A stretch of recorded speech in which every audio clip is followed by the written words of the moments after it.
Hello welcome to all. तो चलिए इस वीडियो में डिस्कस करने वाले हैं लॉ ऑफ केमिकल कॉम्बिनेशन, यानी आपके पास जो भी केमिकल रिएक्शन होती है तो उसको हम किस हिसाब से उसे डिफाइन करते हैं, उसमें कौन कौन से लॉ अप्लाई होते हैं, तो इस वीडियो में हम वही डिस्कस करने वाले हैं। तो टॉपिक है आपके पास law of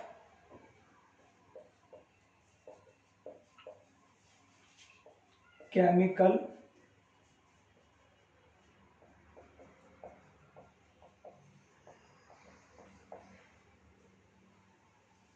combination. Law of chemical combination है आपके पास और इसी के बारे में आज हमें सीखना है बहुत अच्छी तरीके से कि कौन कौन से लॉ हैं, ओके, और कैसे कैसे आपके पास मतलब ये लॉ किस हिसाब से आए हैं, तो वही डिस्कस करने वाले हैं। सबसे पहला जो हम लॉ डिस्कस कर रहे हैं यहाँ पर फर्स्ट है आपके पास लॉ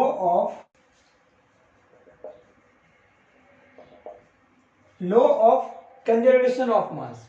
सबसे पहले हम ये जानते हैं कि लॉ दिया किसने है। स्क्रीन पे आपको सब कुछ दिखेगा, बस स्क्रीन पे जो भी आपको नोट्स आते हैं उसको आप अपनी कॉपी में नोट कर लीजिएगा, फिर उसके बाद मैं एग्जांपल समझा दूंगा, यहाँ पर आपके लिए काफी हेल्पफुल होगा। तो नोट कीजिए डेफिनेशन। सबसे पहले देखते हैं किसने इसको प्रपोज करा था। तो लिखिए, it is proposed by Lavoisier in 1789। Okay, full stop के बाद इन्वर्टेड कॉमा में लिखिएगा, डेफिनेशन बता रहा हूं। It state that matter, bracket में लिख लीजिएगा, mass can neither be created nor be destroyed, full stop. Okay, क्या बोला इसने कि law of conservation of mass क्या बोलता है कि जो मैटर है आपके पास nor be created neither be destroyed. It means कि अगर मैं इसका एग्जांपल समझाऊं आपको, लेवोसियर ने दिया था 1789 में। ओके, तो आप इसका ध्यान रख सकते हैं कि ये कब प्रपोज हुआ था ये लॉ और किसने दिया था। तो एग्जांपल के तौर पे अगर मैं लॉ ऑफ कंजर्वेशन ऑफ मास समझाऊं तो मैं कैसे समझाऊंगा। सपोज दैट आपके पास क्या है, यहाँ पर H2 है प्लस O2 है। सपोज इसको ले लिया मैंने 2H2, ये आपके पास 2 ग्राम है और ये भी आपके पास क्या है, ये आपके पास सपोज दैट ये भी 2 ग्राम है आपके पास। जब आपके पास यहां पर क्या बनेगा 2H2O, यानी वाटर के आपके पास 2 मॉलिक्यूल्स हैं यहाँ पर। तो 2 मॉलिक्यूल्स अगर आपके पास यहाँ पर क्रिएट होते हैं तो ये इसका जो मास होगा टोटल वो कितना हो जाएगा 4 ग्राम। तो ये है आपके पास मास ऑफ कंजर्वेशन लॉ, यानी ये है आपके पास law of conservation of mass. ऐसा नहीं है कि आपके पास ये टोटल 4 ग्राम यहाँ पर क्रिएट होगा। कभी कभी ऐसा होता है कि सपोज दैट यहाँ पर आया आपके पास 3 ग्राम और यहाँ पर कुछ एनर्जी रिलीज हुई। कभी कभी ऐसा होता है, कुछ हम एग्जांपल डिस्कस करेंगे कि यहाँ पर कुछ एनर्जी रिलीज हो रही है तो 1 ग्राम ये हो जाएगा। तो यानी कहने का मतलब ये है कि इधर रिएक्टेंट यानी लेफ्ट हैंड साइड में जो भी आपने प्रोडक्ट जितने अमाउंट में मिलाया है, आगे भी जो आपके पास प्रोडक्ट जो बनेगा वो उतने ही अमाउंट में होगा। ओके, तो यानी यहाँ पर जो मास है वो कंजर्व्ड है, यहाँ पर डिस्टॉर्शन नहीं हो रहा है, ये केवल वन फॉर्म से अनदर फॉर्म में कन्वर्ट हो रहा है। तो आप समझ सकते हैं, इसमें तो नहीं कह सकता एनर्जी रिलीज होगी, लेकिन बहुत सारे एग्जांपल ऐसे आएंगे जिसमें एनर्जी रिलीज होगी। ये आपको मैंने केवल समझाने के लिए यहाँ पर एक इसका मतलब एग्जांपल शो कर दिया है। तो नोट कर लीजिए, फिर हम सेकंड डिस्कस करते हैं। सेकंड है आपके पास लॉ ऑफ डेफिनिट प्रोपोर्शन और लॉ ऑफ कांस्टेंट कॉम्पोजिशन। तो इसकी भी सबसे पहले हम डेफिनेशन जानेंगे कि डेफिनेशन क्या बोल रही है, फिर उसके बाद मैं आपको एग्जांपल समझा दूंगा। ओके, तो डेफिनेशन नोट कीजिए स्क्रीन से, लिखिए, this law proposed by Louis Proust. तो लुईस प्रॉस्ट है इसका जो मतलब जिसने इसको रिसर्च करा था इन 1799। ओके, लुईस प्रॉस्ट ने इसका क्या करा था, इन्वेंशन करा था, कॉमा विच दैट, यानी जो है आपके पास फुल स्टॉप लगा के इन्वर्टेड कॉमा से स्टार्ट कीजिएगा। लिखिए, a chemical compound always consist of the same elements combined together in the same ratio, comma, irrespective of the method of preparation or the source from where it is taken, full stop, inverted comma, close हो जाएगा आपका। क्या बोला है आपके पास कि जो भी केमिकल कॉम्बिनेशन आप करोगे वो एक डेफिनेट प्रोपोर्शन में होगा, चाहे आप वहां पर आप केमिकल रिएक्शन कराओ या फिर उसको कहीं से आप लो। तो डेफिनेट प्रोपोर्शन का मतलब हो गया कि एग्जांपल अगर मैं समझा दूं आपको, इसका एग्जांपल में अगर मैं समझाऊं आपको, तो एग्जांपल में कैसे समझा सकता हूं। सपोज दैट आपके पास क्या है, नाइट्रोजन मोनो ऑक्साइड है। क्या आपके पास नाइट्रोजन मोनोऑक्साइड, सपोज दैट ये हो गया आपके पास N। अब ध्यान दीजिए जो नाइट्रोजन होता है इसका एटॉमिक मास होता है 14 होता है। तो ध्यान दीजिएगा, बहुत इंपॉर्टेंट है, जब भी हम प्रोपोर्शन यानी कुछ मर्ज कराते हैं यानी मिलाते हैं केमिकल रिएक्शन में, तो हम एटॉमिक वेट को लेकर के चलते हैं, एटॉमिक मास भी बोलते हैं जिसको। तो हम वही ले रहे हैं, इसका देखिए 7n14 होता है। क्या होता है, 7n14 होता है। ऑक्सीजन का होता है 8O16 होता है। तो इसका मैं डेफिनेट प्रोपोर्शन ले लिया, मैंने क्या लिया 14 ले लिया, और इसका मैंने क्या ले लिया 16 ले लिया। यहाँ तक ठीक है, ओके, यहाँ तक ठीक है। अब देखिए जरा, अब इसके आगे जब निकालते हैं यानी डेफिनेट प्रोपोर्शन की बात चल रही है, तो मैं जो इसमें स्मॉल आपके पास अमाउंट है मैं उससे इसको डिवाइड करा दूंगा। तो इसको डिवाइड करा दिया मैंने 14 से, और इसको भी डिवाइड करा दिया मैंने 14 से। तो ये कितना हो जाएगा इधर 1 और इधर कितना हो जाएगा बताइए, इधर आपके पास हो जाएगा, डिवाइड अगर करेंगे तो ये हो जाएगा 1.143। इसको अगर आप डिवाइड करते हैं तो आपके पास ये आता है। अब ये कंडीशन हुआ नाइट्रोजन मोनोऑक्साइड का। अब इसके सामने लेते हैं हम सेकंड कंडीशन लेते हैं, nitrogen dioxide. Okay, nitrogen dioxide का, इसको थोड़ा सी से लिख देता हूं, आपको थोड़ा अच्छे समझ में आ जाएगा। Dioxide, nitrogen dioxide means NO2। यहां तक क्लियर हो गया। अब ध्यान दीजिए, अब मुझे भी इसका अमाउंट निकालता है, रेशियो निकालता है नाइट्रोजन और ऑक्साइड के बीच में। तो नाइट्रोजन का 14 ही होगा, और ऑक्सीजन इस बार डबल है, तो 16 था यहाँ सिंगल के लिए, तो डबल के लिए हो जाएगा 32। तो डबल के लिए 32 हो गया। अब मैंने बताया था कि जो स्मॉल होता है उससे डिवाइड करते हैं, तो जाएगा 14/14 डिवाइडेड बाय 32/14। तो इसको डिवाइड करेंगे तो ये 1 आएगा रेशियो, और इसको करेंगे तो आ जाएगा 2 पॉइंट, तो ये कितना हो जाएगा आपके पास 2.286। इसको अगर आप डिवाइड करेंगे, इससे इसको डिवाइड करेंगे तो आपके पास ये आएगा। आप यहाँ पर देखिए इसके और इसके बीच में रिलेशन देखिए कि ये आपके पास क्या गया 1:1.143, और यहाँ पर आएगा 1:2.286। अगर मैं इसको 2 से डिवाइड कर दूं तो ये हो जाएगा 2 1 2, 2 1 2, 2 4 2 3 6, तो सेम रेशियो में आ जाएगा। तो इट मींस इसी को बोला गया इसने कि डेफिनेट प्रोपोर्शन में होता है आपके पास कोई भी अगर मॉलिक्यूल्स आप क्या कराते हो, रिएक्ट कराते हो, तो उनका जो प्रोपोर्शन होगा वो डेफिनेट होगा। यानी जैसे स्टार्टिंग में था इसी का प्रोपोर्शन चलेगा। प्रोपोर्शन का मतलब होता है कि suppose that M proportional to P है, तो इसको ये आपके पास अगर 5 है तो ये भी आपके पास 5 के प्रोपोर्शन होगा। ओके, ये अगर 2 है तो ये 2 के प्रोपोर्शन होगा। तो कंडीशन क्या हो जाती है यहाँ पर, सेम हो जाती है। तो देखिए यहाँ पर 1.143 है, तो ये जो प्रोपोर्शन चल रहा है आपके पास तो इस टाइप से चल रहा है। सपोज दैट आपके पास M प्रोपोर्शनल टू चल रहा है 2P, यानी यहाँ पर डबल चल रहा है, तो इसको बोलते हैं डेफिनेट प्रोपोर्शन। तो डेफिनेट है, यानी डेफिनेट का मतलब हो गया कि जैसा ये इसी का डबल चलेगा। अगर यहाँ पर यह ट्रिपल आता तो ये ट्रिपल चलता, अगर टेट्रा आता तो ये टेट्रा के फॉर्म में चलता। तो ये ध्यान रखना है। तो ये कौन सा लॉ था आपके पास, लॉ ऑफ डेफिनेट प्रोपोर्शन और लॉ ऑफ कांस्टेंट कंपोजिशन। बहुत अच्छा है आपके पास, इसको ध्यान रखिएगा। ओके, नोट कर लीजिए। थर्ड है आपके पास, बहुत अच्छा है ये भी, law of multiple proportion.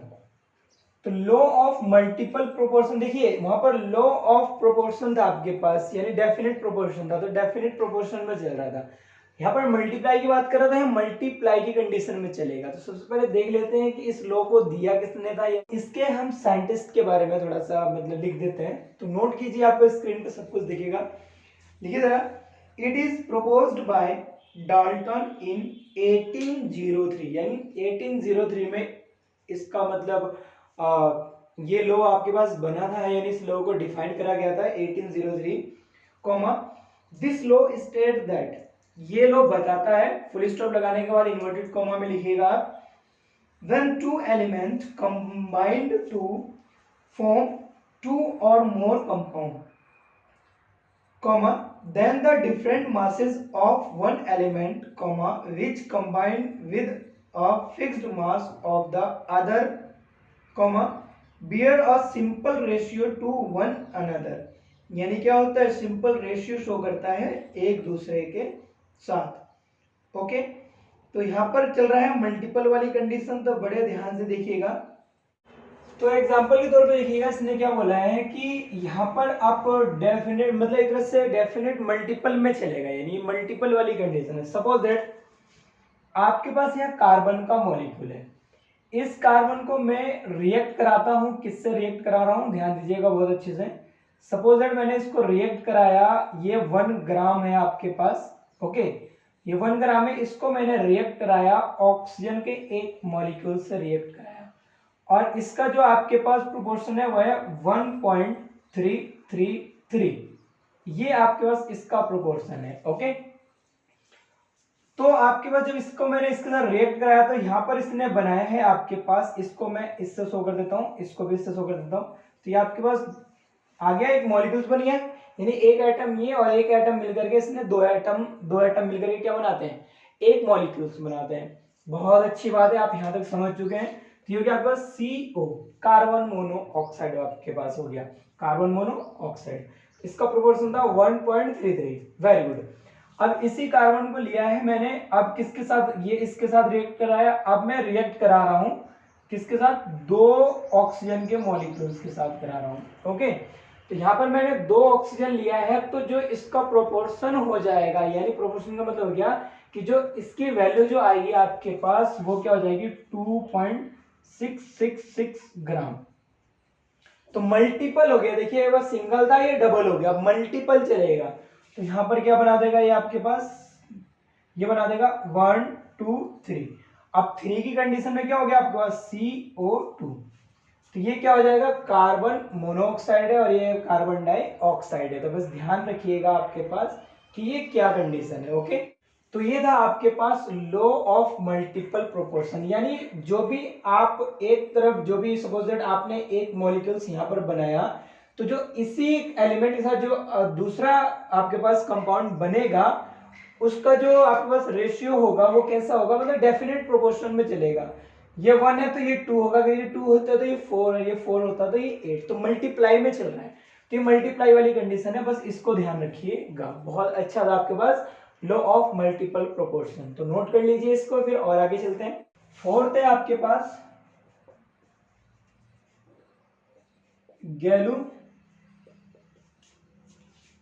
गैलुसाक law of gaseous volume, यानी आपके पास क्या है, अब गैस की कंडीशन है, यानी गैस की कंडीशन में हम, अब गैलुसाक ने एक लॉ बताया था कि जब हम क्या करते हैं, गैस वाली कंडीशन लेते हैं और वॉल्यूम के बारे में जब हम उसका डिस्कशन करते हैं, तो आपके पास मतलब किस हिसाब से हम उसको डिफाइन करेंगे, ये किसने बताया था, गैलुसाक ने। ओके, तो नोट कर लीजिए जरा, आपको स्क्रीन पे देखिएगा डेफिनेशन। सबसे पहले देखते हैं कि इसको बनाया कब गया था इस लॉ को, तो नोट कीजिए, it is proposed by गैलुसाक in 1808। Okay, full stop के बाद लिखिएगा इन्वर्टेड कॉमा में, लॉ को लिखा रहा हूं, लिखिए, according to this law when gases combine और are produced in a chemical reaction, यानी गैसेस जब कंबाइन कराते हैं और केमिकल रिएक्शन होती है, comma they do so in a simple ratio by volume provided all gases are the same temperature and pressure, यानी same temperature और pressure पर क्या करता है वो बहुत ही सिंपल एक रेशियो शो करता है। तो सिंपल रेशियो शो करता है। तो एग्जांपल देख लेते हैं हम जरा इसका। एग्जांपल वाली कंडीशन ले लेते हैं। एग्जांपल वाली कंडीशन में सपोज दैट आपने क्या लिया, H2 लिया और यहाँ पर लिया आपने Cl2। ये गैस है तो इसका लिया आपने 1 वॉल्यूम, ये गैस है तो इसका भी लिया आपने 1 वॉल्यूम। समझ में आ रहा है? जब मैंने इसको कंबाइन करा दिया, अब कंबाइन कराने वाली कंडीशन है तो आपके पास क्या बन गया, 2HCl। तो यहाँ पर एक एक वॉल्यूम थे, अब यहाँ पर ये क्या हो गया, 2 वॉल्यूम हो गया। तो अब मैं यहाँ पर लेता हूँ रिएक्टेंट और प्रोडक्ट के बीच में अगर मैं रेशियो लेता हूं तो all ratio between reactant and product, अगर मैं दोनों के बीच में क्या लेता हूं, रेशियो लेता हूं, तो देखिए जरा कैसे होगा, 1:1:2। तो ये आ गया आपके पास कंबाइंड इक्वेशन का रेशियो। तो ये इसी रेशियो में चलेगा आपके पास जब हम क्या गैस की कंडीशन लेते हैं। तो गैस में यानी वॉल्यूम की कंडीशन लेते हैं, यानी गैस को जब आपस में मिक्स कराते हैं किसी फिक्स वॉल्यूम के अकॉर्डिंग, तो उनका जो रेशियो आता है तो एक सिंपल रेशियो आता है। ओके, आप सपोज दैट आपके पास H2, यहाँ पर अगर मैं मिलाता है H2 को मिलाता हूँ 2 वॉल्यूम, ओके, और यहाँ पर Cl2 भी होता है आपके पास 2 वॉल्यूम, और आपके पास ये जो बन करके आता है यानी आपके पास 2HCl बन करके जो आया है आपके पास, ये हो जाता है आपके पास 4 वॉल्यूम हो जाता है। ओके, तो ये 4 वॉल्यूम होता है तो इनका रेशियो लेते हैं 2:2 डिवाइड कर दीजिए, तो हो जाएगा 1:1 और इसका हो जाएगा 2। तो यहाँ पे देखिए आपके पास सेम आ रहा है, उसी रेशियो में सिंपल रेशियो में आ रहा है, कर सकते हैं आप। तो ये था आपके पास क्या, गैलो-सॉक्स लॉ, और वो भी किसमें, गैस की कंडीशन में और फिक्स टेम्परेचर और वॉल्यूम की कंडीशन। नोट कर लीजिए, बहुत अच्छी आपके पास ये डेफिनेशन दी है और इसका एक्सप्लेनेशन भी बहुत अच्छा था। अब फिफ्थ चलते हैं, बहुत अच्छा, ये भी आपके पास इंपॉर्टेंट है, आवोगाद्रो। कौन है ये, आवोगाद्रो लो। अब आवोगाद्रो ने कौन सा लॉ दिया था, हम उस लॉ के बारे में डिस्कस कर लेते हैं। बहुत अच्छा है, आगे काम देगा ये आवोगाद्रो, आपका पीछा नहीं छोड़ने वाला है बुढ़ापे तक, ध्यान रखिएगा, बहुत इंपॉर्टेंट है ये। आवोगाद्रो लॉ में लिखिए जरा, लिखिए, according to this law equal volume of gases at the same temperature and pressure should contain equal number of molecules। अगर हम सेम टेम्परेचर और सेम आपके पास क्या लें, प्रेशर लें, तो आपके पास जो गैसेस के जो मॉलिक्यूल्स होंगे वो वॉल्यूम के क्या हो जाएंगे, बिल्कुल प्रोपोर्शन की कंडीशन में चलेंगे। सपोज दैट आपने क्या लिया, कोई आपके पास कंटेनर है, उसमें गैस है, उसमें क्या नंबर ऑफ मोल्स कितने हैं, n, और उसका वॉल्यूम क्या है, v। तो ये दोनों के दोनों एक दूसरे के बिल्कुल प्रोपोर्शन में चलेंगे। अगर ये बढ़ाएंगे तो ये भी बढ़ेगा, इसको घटाएंगे तो ये भी, नंबर ऑफ मॉलिक्यूल्स अगर डाउन करते हैं सेम टेम्परेचर और प्रेशर पे, तो आपके पास वॉल्यूम भी डिक्रीज हो जाएगा, यानी डाउन हो जाएगा, यानी कम हो जाएगा। ओके, तो इसको मैं लिख सकता हूँ किस वाली कंडीशन में, देखिए N/V जो हो जाएगा, ये क्या हो जाएगा आपके पास, कांस्टेंट की कंडीशन हो जाएगी, क्या हो जाएगी, कांस्टेंट। ये कांस्टेंट के फॉर्म में चलेगा। ओके, इस कांस्टेंट को हम K के फॉर्म में लिख सकते हैं। अगर मैं और ज्यादा लूं, यानी 1 2 3 4 अलग अलग लूं कंटेनर, या अलग अलग उसका मैं रेशियो लेता हूं, तो ये हो जाएगा N1/V1 हो जाएगा N2/V2। ऐसे ही आगे चलता जाएगा क्योंकि कांस्टेंट है, इसी हिसाब से रहेगा ये। ओके, तो नोट कर लीजिए। उम्मीद है आपको ये वीडियो अच्छी लगी होगी। अगर वीडियो सही लगी है तो आप कमेंट करके बता दीजिए, और अगर कोई प्रॉब्लम है तो भी कमेंट करके अपनी प्रॉब्लम शेयर कर सकते हैं। चैनल को सब्सक्राइब जरूर कर लीजिएगा, ऐसा हम इसलिए बोलते हैं जिससे कि आप लोगों को अपडेट प्रॉपर मिलती रहे और आपके लिए कोई भी लेक्चर मिस ना हो। Thank you so much for watching this video.